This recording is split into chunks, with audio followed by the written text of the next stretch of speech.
మెదక్ జిల్లా కేంద్రంలో ఈ నెల 5వ తారీఖు 6వ తారీఖు 2 రోజులు మిషన్ భగీరథ మంచినీటి సరఫరా నిలిపివేస్తున్నట్లు మెదక్ మున్సిపల్ కమిషనర్ శ్రీనివాస్ రెడ్డి విడుదల చేసిన ప్రకటనలు తెలిపారు. మిషన్ భగీరథ పైప్లైన్ మరమ్మతులో ఉన్నందున 2 రోజుల పాటు మిషన్ భగీరథ నీటి సరఫరా కాదని ఆయన తెలిపారు. సమ్మర్ యాక్షన్ కాలాన్ని దృష్టి పెట్టుకొని తాగునీటి సమస్యల పరిష్కారం సమ్మర్ యాక్షన్ ప్లాన్ తయారీకి పటిష్ట చర్యలు తీసుకున్నట్లు executive engineer Mission Bhagiratha grid Medak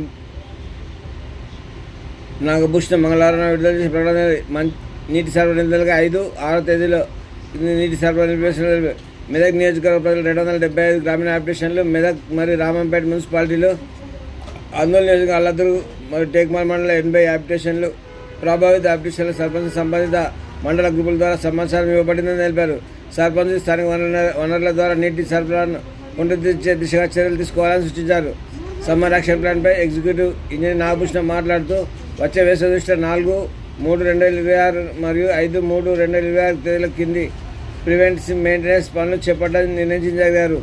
90 MLD Peddareddypet WTP వివిధ నిర్వహణ పనుల నిమిత్తం 1000 మీటర్ల డయా పైప్లైన్ లీకేజీల మరమ్మత్తు మరియు రాయపహాడ్ OHBR వద్ద స్లూస్ వాల్వ్ మరమ్మత్తు, అన్ని సివిల్ నిర్మాణాలు OHBR పైపులను శుభ్రపరచడం వాటి చేపడుతున్నట్లు ఆయన తెలిపారు.